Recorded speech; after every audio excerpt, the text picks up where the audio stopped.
This was a struggle of Cuban patriots against a Cuban dictator. Em 13 de março de 1962, os chefes de Estado-Maior conjuntos apresentaram este documento ao secretário de Defesa para a aprovação do presidente. Este é um memorando preparado pelos líderes mais graduados das Forças Armadas dos Estados Unidos, alguns dos homens mais poderosos do país. Eles estão pedindo permissão para executar um plano para lançar granadas de morteiro em suas próprias bases militares, causando danos às instalações, e então fazer tentativas de sequestro contra aeronaves civis e embarcações.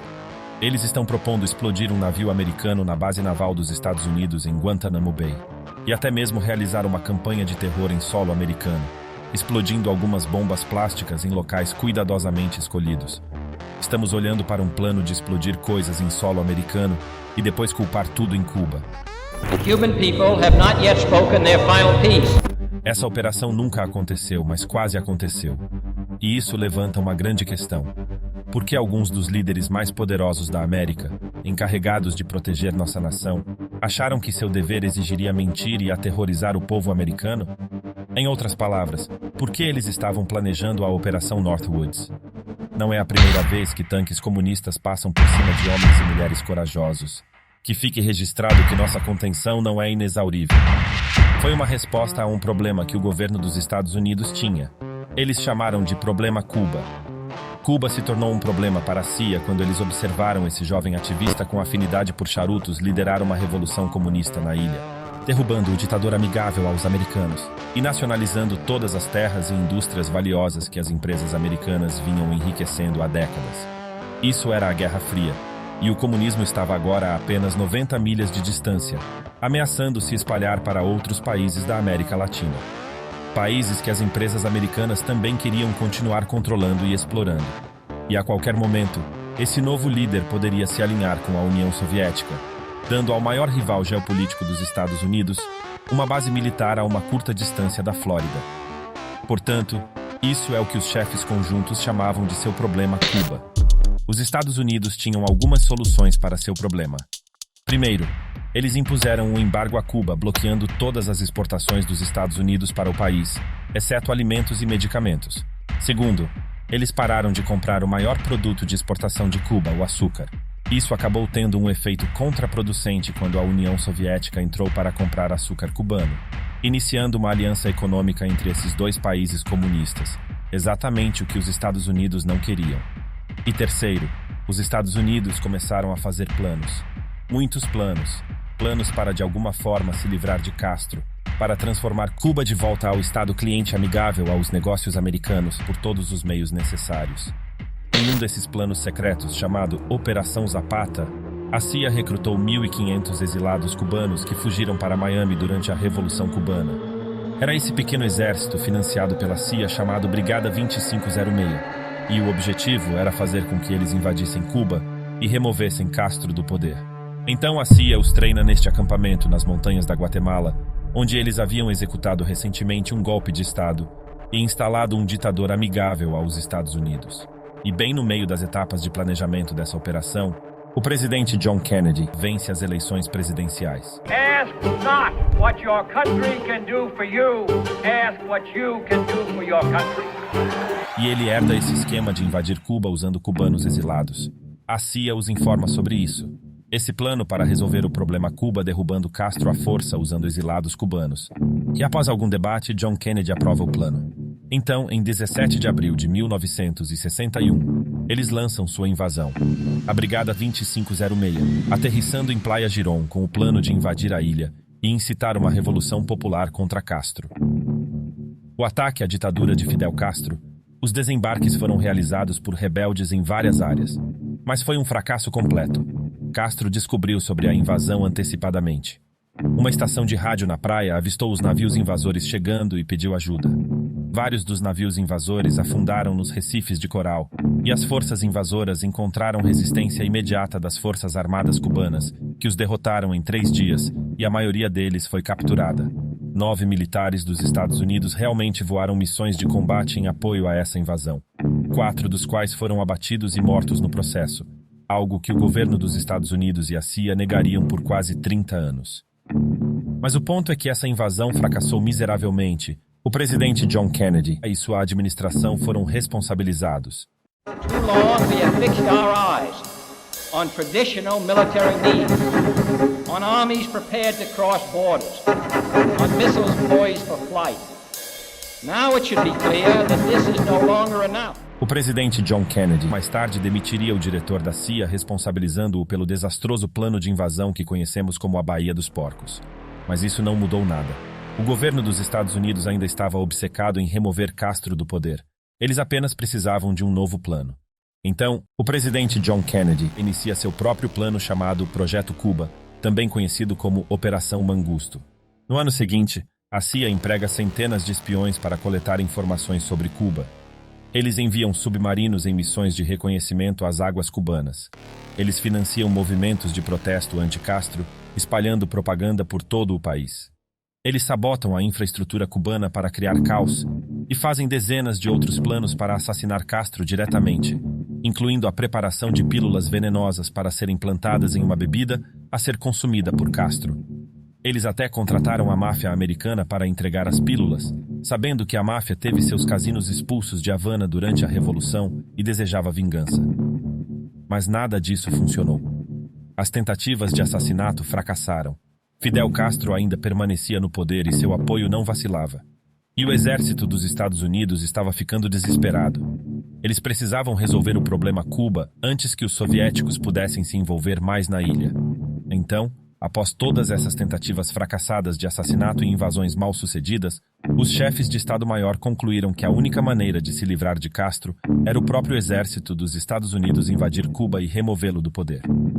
Mas eles sabiam que o público dos Estados Unidos não apoiaria uma invasão direta.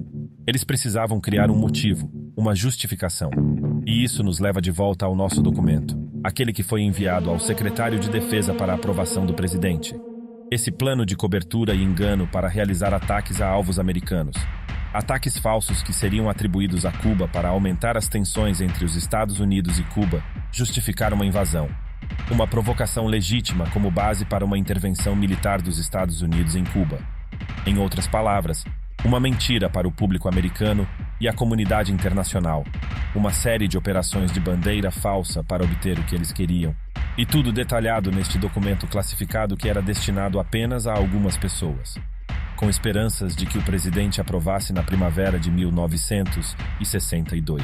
If the nations of this hemisphere should fail to meet their commitments against outside communist penetration, then I want it clearly understood that this government will not hesitate in meeting its primary obligations, which are to the security of our nation. Então vamos ver o que este plano realmente diz. Ele começa com a base militar dos Estados Unidos em Guantánamo, onde eles começariam a espalhar rumores usando estações de rádio falsas e convencer moradores amigáveis aos Estados Unidos a encenar ataques falsos na base, iniciando tumultos na área circundante. Outra parte proposta do plano era explodir um navio dos Estados Unidos e culpar Cuba por isso. Isso foi especificamente mencionado como o incidente do Lembre-se do Maine, referindo-se ao afundamento de um navio de guerra americano em Cuba no final do século XIX, que os Estados Unidos usaram para justificar a intervenção em Cuba naquela época para lutar contra os espanhóis. Isso é frequentemente considerado como uma sabotagem planejada para justificar a intervenção. E aqui estava o exército dos Estados Unidos na década de 1960, adicionando mais uma vez. O documento prevê que os jornais começariam a relatar as vítimas, causando uma onda útil de indignação nacional.